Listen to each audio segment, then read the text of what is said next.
नमस्कार दोस्तों, मैं एस्ट्रोलॉजर और वास्तु एक्सपर्ट विनय शर्मा आप सभी का अपने चैनल द एस्ट्रोलॉजर में बहुत बहुत स्वागत करता हूं।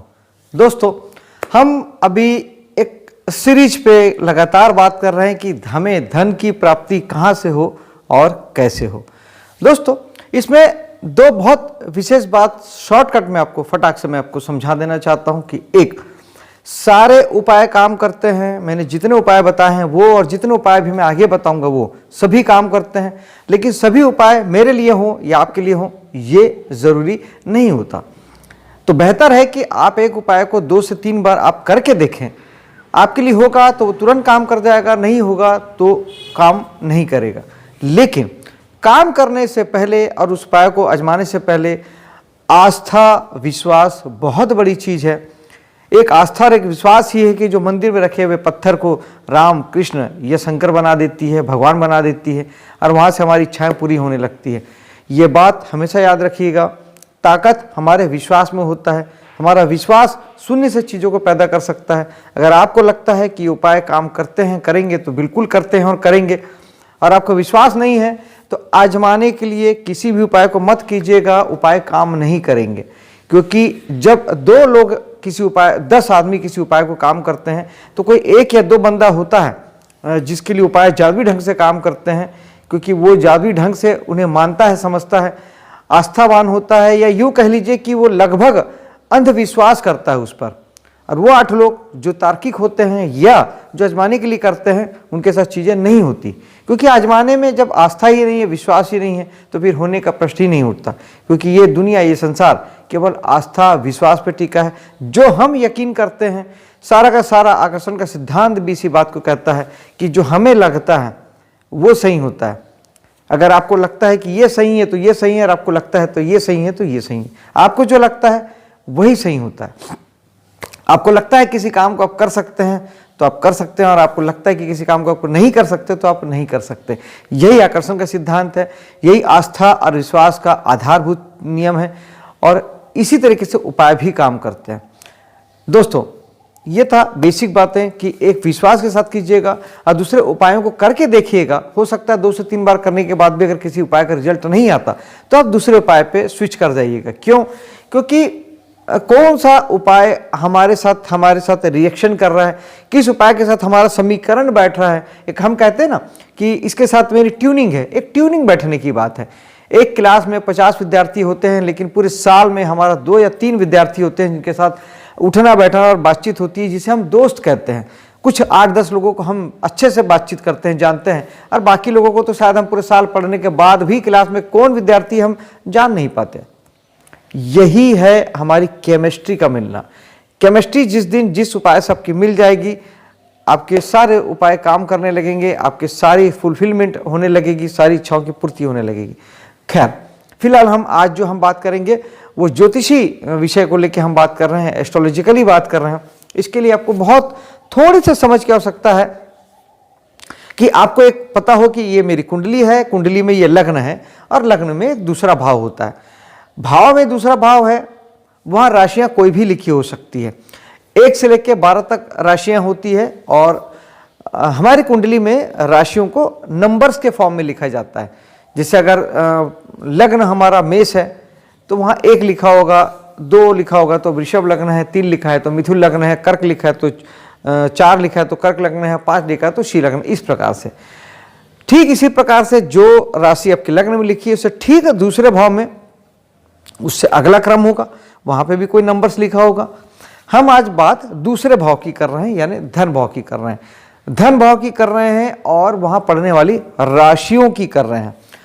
चूंकि अगर आपका धन भाव में मिथुन राशि अगर पड़ती है, क्योंकि हमने पहले मेष राशि की बात की, सबसे सर्वप्रथम हमने मेष राशि की बात की, तो चूंकि मंगल की 2 राशियां हैं, मेष और वृश्चिक, हमने दोनों को ले लिया। हमने दूसरे नंबर पर शुक्र की बात की, तो वहाँ पर शुक्र की वृषभ राशि है, तो शुक्र की तुला राशि भी हमने उसे भी कवर कर लिया। अब हम आज इसमें तीसरे नंबर पे हम आज मिथुन राशि ले रहे हैं, जो कि राशि चक्र की तीसरी राशि है। तीसरी राशि है, प्लस छठी राशि जो कन्या राशि होती है वो भी बुध की है। मंगल की भी 2 राशियां हैं, शुक्र की भी 2 राशियां और बुध की भी 2 राशियां हैं। उन्हें 2 राशियां प्रदान की गई है। तो आपके सेकंड भाव में मिथुन राशि पड़ती हो या कन्या राशि पड़ती हो, जिससे कि आपका मिथुन राशि वालों का वृषभ लग्न होगा, जिनका वृषभ लग्न होगा उनकी मिथुन राशि होगी धन भाव में, और जिनका सिंह लग्न होगा उनके धन भाव में कन्या राशि होगी। तो धन भाव में मिथुन या कन्या राशि अगर आपकी पड़ती है तो फिर आपको क्या करने से धन की प्राप्ति होगी। बुध ग्रह इनके स्वामी हैं मिथुन और कन्या राशि के, तो सीधा सा गणित है कि आपको पहले तो भाव के एक्टिवेशन से आपको धन की प्राप्ति होगी। सिंपल है कि भाव का एक्टिवेशन की अगर हम बात करें तो दूसरा भाव हमारे पुश्तैनी व्यापार को या पुश्तैनी कर्म को दिखाता है।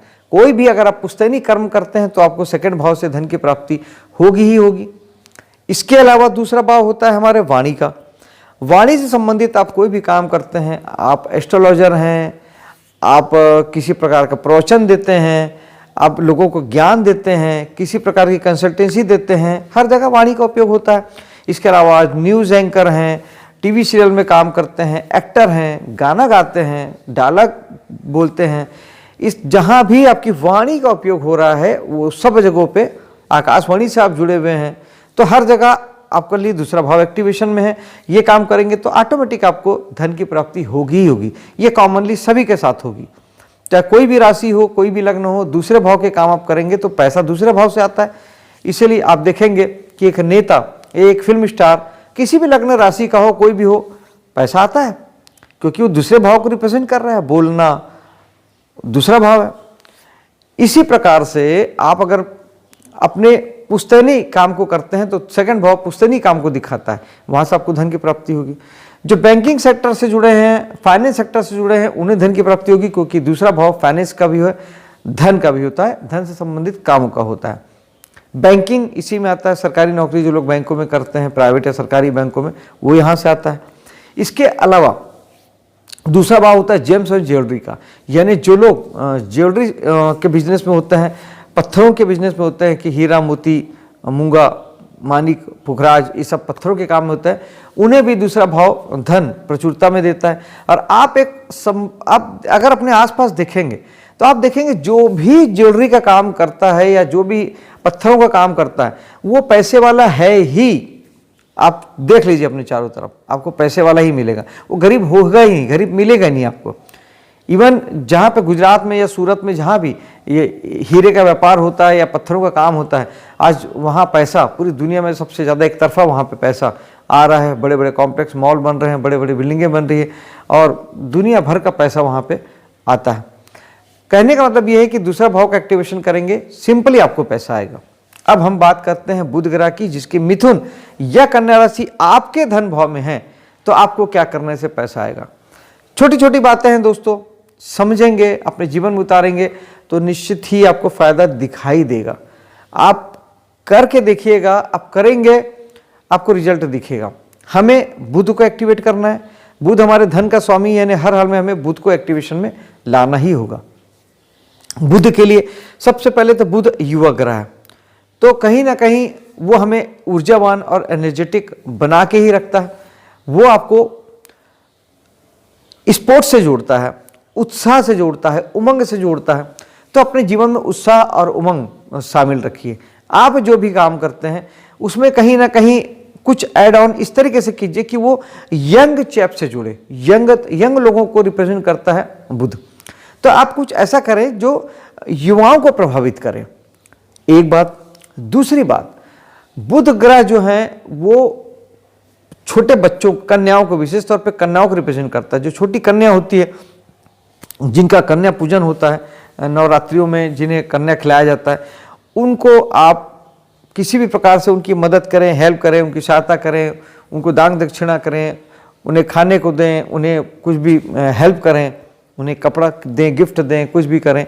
इस प्रकार से बुध वहाँ पर बहुत बलवान होगा, शुभ होगा। इसके अलावा बुध ग्रह के लिए अगर मंत्र की बात करें तो ओम बुधाय नमः, ये उसका बीज मंत्र है, जिसे आप एक माला प्रतिदिन जाप कर सकते हैं। दूसरा, बुध को ठीक करने का उपाय यह है कि आप बुध ग्रह जो होते हैं वो हरे रंग को रिप्रेजेंट करते हैं। तो अगर आप अपने जीवन में हरे रंग को प्रधानता देते हैं, हरियाली को प्रधानता देते हैं और अपने घर के आसपास काफ़ी हरियाली रखते हैं, या ग्रीन कलर यूज़ करते हैं, लेकिन वो काफ़ी समझ के करना होता है। आपको अनुभव में पहले लेना होगा, आपकी समझ बढ़ानी पड़ेगी। किसी भी दिशा में आप हरा कलर नहीं ले सकते, यहाँ पर थोड़ा सा समझने की बात है। अभी अगर उस पर मैं जाऊँगा तो ये विषय लंबा हो जाएगा। तो ग्रीन कलर का यूज़ आप अपने, अगर कुंडली में बुध आपका अच्छा है, कहीं से भी खराब प्रभाव नहीं दे रहा है, तो फिर आप निश्चित ही हरे कलर को अपने पहनने में यूज़ कर सकते हैं। हरे कलर आप अपने रुमाल के रूप में रख सकते हैं। इस प्रकार से आप बुध ग्रह को एक्टिवेट कर सकते हैं। इसके अलावा सबसे जो अच्छा बुध ग्रह के लिए जो देवता है वो विष्णु भगवान है। तो उनके लिए विष्णु सहस्त्र नाम का पाठ अगर आप स्वयं करते हैं, सुबह और रात 2 बार या शाम को करते हैं, या आप उसे लगा के सुनते हैं और साथ में आप उसके साथ गुनगुनाते हैं या बोलते हैं, तब भी ये काम करता है। विष्णु सहस्त्र नाम 2 बार कम से कम दिन में सुनिए या उसको एक्टिवेशन कीजिए। आप देखेंगे कि बुध ग्रह बहुत बहुत पॉजिटिव हो जाता है, बहुत ही बेहतरीन ढंग से बुध आपका काम करने लगता है और शुभ हो जाता है। दोस्तों, ये छोटी छोटी बातें थी, छोटे छोटे उपाय थे। वैसे बुध ग्रह के लिए आप गणेश जी की साधना भी कर सकते हैं। गणेश जी को भी बुध ग्रह के लिए अधिष्ठाता माना गया है। तो ये वैदिक देवता है, तो आप इनसे जुड़ के आप काफ़ी हद तक बुध को अपने ठीक कर सकते हैं। बुध वाणी के सबसे प्रबल देवता है और भाव भी आपकी वाणी का है। तो ये तो 100% तय है कि आपको वाणी के माध्यम से अपार धन की प्राप्ति होगी। आप कोई भी ऐसा काम अगर करते हैं जिसमें दूसरा भाव भी वाणी का है और बुध ग्रह स्वयं वाणी के कारक ग्रह हैं, तो आप वाणी संबंधी अगर एफर्ट लेते हैं, किसी प्रकार से आप स्वयं होके किसी जगह पे आप प्रस्तुत होते हैं, आप स्वयं बोलते हैं, आप बात करते हैं या आप अपनी आवाज़ लोगों तक पहुंचाते हैं, तो निश्चित जानिए बहुत ज़बरदस्त इसका आपको लाभ होगा, बहुत फ़ायदा होगा और बहुत अच्छी तरक्की आप कर पाएंगे। ये सारी चीज़ आपको दिखाई देगी। दोस्तों, करके देखिएगा और मेरे वीडियो को लाइक शेयर कीजिएगा, मेरे चैनल को सब्सक्राइब भी कर लीजिएगा। आपके लिए इसी तरह मैं वीडियो लाता रहूँगा धन प्राप्ति के लिए और जीवन में सुख समृद्धि यश कामना के लिए, कि किस तरह जीवन को हम खुशहाल बनाएं, सुखद बनाएं और अपने जीवन को खुशियों से भर दें। दोस्तों, मिलता हूं अगले वीडियो में, तब तक के लिए जय हिंद, जय माता दी।